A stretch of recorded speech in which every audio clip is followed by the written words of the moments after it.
Please do like share and subscribe, और कृपया करके इस चैनल को बढ़ाने के लिए आप इसको सब्सक्राइब कीजिए, साथ साथ अपने दोस्तों के बीच में भी इसको शेयर ज़रूर कीजिए। गुड इवनिंग फ्रेंड्स, आज की अपडेट कुछ इस प्रकार से है।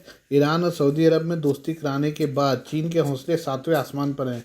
चीनी राष्ट्रपति शी जिनपिंग की हसरत खाड़ी देशों में अमेरिका की जगह पाने की है। यही कारण है कि चीन संयुक्त अरब अमीरात के साथ पहली बार हवाई अभ्यास करने जा रहा है। यूएई को रक्षा क्षेत्र में अमेरिका का करीबी समझा जाता है। यूएई की सेना में शामिल 90% हथियार अमेरिकी हैं। ऐसे में चीन के साथ इस युद्धाभ्यास को यूएई की रक्षा नीति में बड़े बदलाव के तौर पर देखा जा रहा है। उधर अमेरिका ने खाड़ी देशों में चीन की बढ़ती पकड़ को कमज़ोर करने के लिए अपनी पूरी ताकत झोंक दी है। बाइडेन प्रशासन के कई बड़े अधिकारी खाड़ी देशों में मोर्चा संभाले हुए हैं। चीनी रक्षा मंत्रालय के अनुसार चीन और संयुक्त अरब अमीरात की वायु सेनाएं अगले महीने पहली बार एक साथ एयर एक्सरसाइज करेंगी। मंत्रालय ने एक संक्षिप्त बयान में कहा कि फॉल्कन शील्ड 2023 नाम का यह अभ्यास चीन के उत्तर पश्चिमी सिंजियांग उइगर स्वायत्त क्षेत्र में होगा। रक्षा मंत्रालय ने अपने बयान में कहा है कि यह चीन और यूएई के बीच पहला संयुक्त वायुसेना प्रशिक्षण है। इसका उद्देश्य दोनों सेनाओं के बीच व्यावहारिक आदान प्रदान और सहयोग को गहरा करना और आपसी समझ और विश्वास को बढ़ावा देना है। हालांकि इसमें हिस्सा लेने वाली यूएई वायुसेना की टीम के आकार, प्रशिक्षण की अवधि या दायरे का उल्लेख नहीं किया गया है। चीन ने महामारी के बाद से ही अपनी कूटनीतिक पहुंच बढ़ाने के लिए मध्य पूर्व के देशों के साथ संपर्क को तेज किया है। हालांकि अमेरिका अब इस क्षेत्र में बड़ी भूमिका रखता है। चीन ने खाड़ी देशों के नज़दीक समुद्री डकैती विरोधी अभियान, वाणिज्यिक बंदरगाहों का निर्माण और हथियारों की बिक्री के जरिए अपनी उपस्थिति को लगातार बढ़ा रहा है। पिछले साल दिसंबर में पहले चीन अरब राज्य शिखर सम्मेलन का आयोजन किया गया था। इस सम्मेलन में शी जिनपिंग ने मुख्य भाषण दिया था। इस दौरान अरब लीग के 21 सदस्य और चीन के बीच अंतर्राष्ट्रीय शांति स्थापना, समुद्री सुरक्षा, संयुक्त अभ्यास सहित अधिक सहयोग पर सहमति बनी थी। सिंजियांग में पहले भी चीन संयुक्त सैन्य अभ्यास का आयोजन कर चुका है। 2016 में चीनी सेना और संघाई सहयोग संगठन के देशों के बीच सिंजियांग के पहाड़ी क्षेत्र कोरला में सैन्य प्रशिक्षण आयोजित किया गया था। इसके अगले साल चीन ने पाकिस्तान की वायुसेना के साथ सिंजियांग में ट्रेनिंग एक्सरसाइज का आयोजन किया था। इसमें युद्ध के समय रसद की आपूर्ति, रात में चलाए जाने वाले सैन्य ऑपरेशन और इलेक्ट्रोमैग्नेटिक हथियारों के खिलाफ रक्षा का अभ्यास शामिल था। अमीराती सेना के कई अमेरिकी हथियारों उपकरणों का भी उपयोग करती है, जैसे थार्ड एंटी मिसाइल सिस्टम और AH-64 अपाचे लड़ाकू हेलीकॉप्टर शामिल है। वहीं यूएई की सेना के उपयोग की जाने वाले मुख्य चीन निर्मित हथियार विंग लूंग 1 और विंग लूंग 2 जैसे लड़ाकू ड्रोन है। इन्हें चेंगडू एयरक्राफ्ट इंडस्ट्री ग्रुप द्वारा बनाया गया है, जो अप्रत्यक्ष रूप से चीनी सरकार के स्वामित्व वाली एक एयरफोर्स फर्म है। आइए अब हम ग्लोबल टाइम्स, जो चीन का मुख्य पत्र है, उसके बारे में बात करें। भारत ने चीन की दिग्गज इलेक्ट्रिक कार निर्माता कंपनी BYD के $1 अरब के निवेश के प्रस्ताव को खारिज कर दिया है। इसके बाद से ही चीनी कम्युनिस्ट पार्टी बौखलाई हुई है।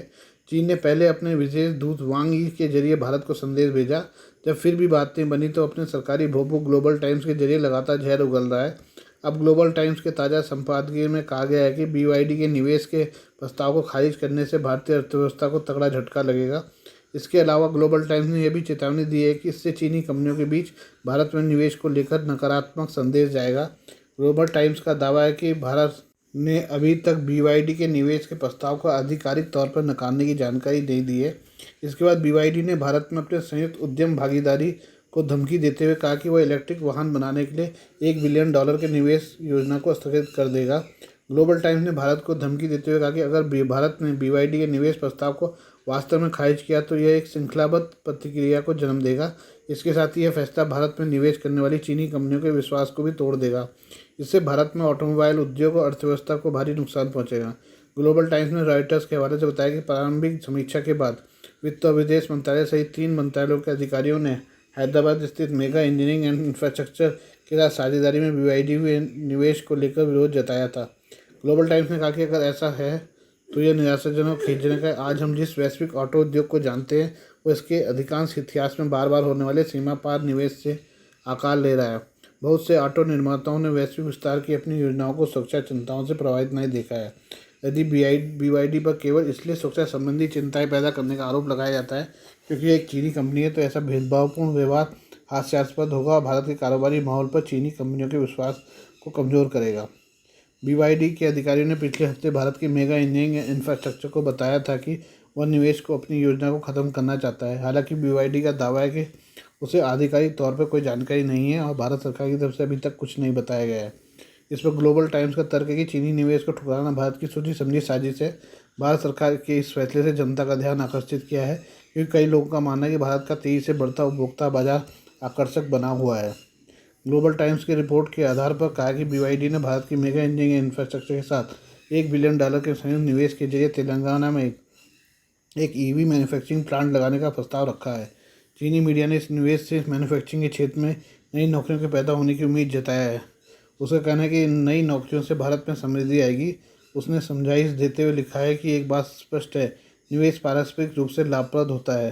हालांकि चीनी बिजनेस कम्युनिटी और भारत सरकार के बीच आपसी विश्वास की कमी पारस्परिक रूप से लाभप्रद आर्थिक सहयोग के लिए गंभीर अवरोधक सकती है। आइए अब हम पाकिस्तान के बारे में बात कर लें। पाकिस्तान के खैबर पख्तूनख्वा प्रांत की पुलिस ने सोमवार को कहा कि प्रारंभिक जांच से पता चला है कि बाजौर में जमीयत उलेमा इस्लाम फजल JUIF के कार्यकर्ताओं पर आत्मघाती विस्फोट के पीछे इस्लामिक स्टेट आतंकवादी समूह का हाथ था। इसमें 46 लोगों की जान चलेगी। जियो न्यूज़ की रिपोर्ट के अनुसार रविवार को अफगानिस्तान की सीमा से लगे पूर्व कबायली इलाके में एक आतंकवादी हमलावर ने रैली में विस्फोट कर दिया। इसमें 100 से अधिक लोग घायल हो गए। जिला पुलिस अधिकारी DPO नज़ीर खान ने कहा है, बाजौर और आसपास के इलाकों के अस्पतालों में आपातकाल घोषित कर दिया गया है, जहां ज़्यादातर घायलों को ले जाया गया था। गंभीर रूप से घायलों को सैन्य हेलीकॉप्टरों द्वारा बाजौर से पेशावर के अस्पतालों में ले जाया गया है। कानून लागू करने वालों ने कहा है, हम अभी भी बाजौर विस्फोट की जांच कर रहे हैं और जानकारी इकट्ठा कर रहे हैं।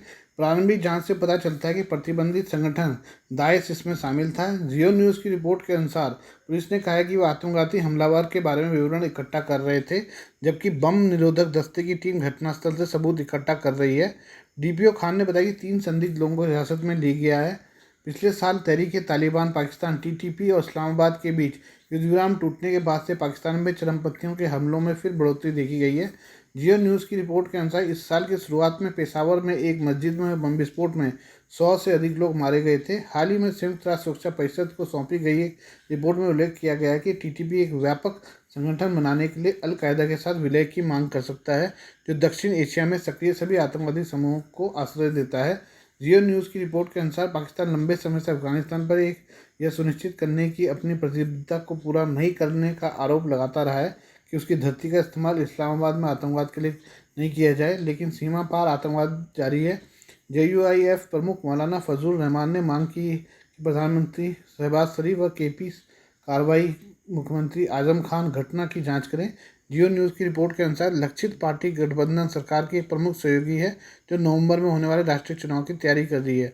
शरीफ ने विस्फोट की निंदा करते हुए इसे पाकिस्तान की लोकतांत्रिक प्रक्रिया पर हमला बताया और कसम खाई कि जिम्मेदार लोगों को दंडित किया जाएगा। पाकिस्तानी सेना के शीर्ष अधिकारियों ने हाल ही में कहा है कि अफगानिस्तान में प्रतिबंधित TTP और उस जैसे अन्य समूहों को आतंकवादियों के लिए उपलब्ध पनाहगाह और कार्रवाई की स्वतंत्रता पाकिस्तान की सुरक्षा को प्रभावित करने वाले प्रमुख कारणों में से एक है। आइए अब अमेरिका और ऑस्ट्रेलिया के बारे में बात कर लें। चीन से तनाव के बीच अमेरिका और ऑस्ट्रेलिया हवाई अड्डों को अपग्रेड करने की तैयारी कर रहा है। भारत प्रशांत क्षेत्र में चीन की बढ़ती रणनीतिक महत्वाकांक्षाएं वाशिंगटन और कैनबरा के बीच रक्षा संबंधों को मजबूत कर रही हैं, और इसी कड़ी में अमेरिका और ऑस्ट्रेलिया उत्तरी ऑस्ट्रेलिया में 2 अतिरिक्त हवाई अड्डों को अपग्रेड करने और हथियारों के उत्पादन और रखरखाव पर सहयोग बढ़ाने पर सहमत हुए हैं। समझौता तब हुआ जब अमेरिकी रक्षा सचिव लॉयड ऑस्टिन और राज्य सचिव एंटनी ब्लिंकन ने ब्रिस्बेन में अपना ऑस्ट्रेलियाई समकक्षों रिचर्ड मार्ल्स और पेनी वांग से मुलाकात की।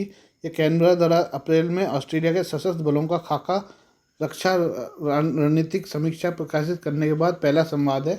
चीन के खतरे को ध्यान में रखते हुए समीक्षा में कहा गया कि अमेरिका अब इंडो पैसिफिक का एक ध्रुवीय नेता नहीं है और वाशिंगटन के साथ घनिष्ठ रक्षा संबंधों में निरंतर विकास कर रहा है। वार्ता के बाद जारी एक संयुक्त बयान के अनुसार अमेरिका ऑस्ट्रेलिया शेरगर और कर्टिन रॉयल ऑस्ट्रेलियाई वायुसेना अड्डों को बुनियादी ढांचे के उन्नयन के लिए निर्धारित सुविधाओं की सूची में जोड़ देगा। वाशिंगटन और कैनबरा ने डार्विन और टिंडल में हवाई अड्डों पर बुनियादी ढांचे के विकास के साथ आगे बढ़ने की भी कसम खाई। ऑस्टिन ने एक संयुक्त समाचार सम्मेलन के दौरान कहा, बेस अपग्रेड हमारी अंतर संचालियता को बढ़ाते हुए क्षेत्र में संकट का जवाब देने की हमारी क्षमता को मजबूत करेगा। अमेरिकी वायुसेना ने उत्तरी ऑस्ट्रेलिया में हवाई अड्डों पर बमवर्षक लड़ाकू जेट तैनात किए हैं। पश्चिमी प्रांत क्षेत्र में सैन्य टकराव की स्थिति में इन ठिकानों को रणनीतिक रूप से महत्वपूर्ण माना जाता है। हालांकि चीनी मिसाइलों की रेंज और सटीकता पहले की तुलना में अधिक है, फिर भी चीन से दूरी के कारण ऑस्ट्रेलिया को अभी भी व्यापक रूप से सुरक्षित माना जाता है। संकट की स्थिति में अमेरिकी विमान ईंधन भर सकते हैं और इन ठिकानों पर गोला बारूद, भोजन और चिकित्सा उपकरण जैसे आपूर्ति कर सकते हैं। सौदे के तहत अमेरिका सटीक निर्देशित युद्ध सामग्री उत्पादन और रखरखाव क्षमताओं को विकसित करने के लिए ऑस्ट्रेलिया के प्रयासों के लिए भी समर्थन बढ़ाएगा। प्रारंभिक लक्ष्य 2025 तक guided multiple launch rocket system का सह उत्पादन करना है। अमेरिका 155 मिलीमीटर तोपखाने के गोले पर तकनीकी डेटा भी स्थानांतरित करेगा और गोला बारूद के ऑस्ट्रेलियाई उत्पादन की सुविधा प्रदान करेगा। अमेरिका ने यूक्रेन को कई GMLRS और तोपखाने के गोले उपलब्ध कराए हैं और परिणामस्वरूप अमेरिकी भंडार कम होता जा रहा है। Washington think tank centre for strategic and international studies के वरिष्ठ सलाहकार मार्क कैंसियन ने जनवरी की एक रिपोर्ट में कहा था कि अगर अमेरिका उत्पादन क्षमता में भारी वृद्धि करता है तो 155 मिलीमीटर तोपखाने के गोले के अमेरिकी स्टॉक को फिर से भरने में 5 साल लगेंगे। GMLRS के संबंध में उन्होंने निष्कर्ष निकाला कि कम इन्वेंट्री और लंबे प्रतिस्थापन चक्र का पर्याप्त जोखिम था। अमेरिकी सरकार ने 2022 में ऑस्ट्रेलिया को GMLRS की बिक्री को मंजूरी दे दी। जैसे ही यह घरेलू उत्पादन क्षमता हासिल करता है, ऑस्ट्रेलिया अमेरिका को अपने घटते स्टॉक को भरने में मदद कर सकता है या यूक्रेन को अतिरिक्त सहायता प्रदान कर सकता है। आज के लिए बस इतना ही। बाकी मिलते हैं कल आपसे नई खबरों के साथ। धन्यवाद।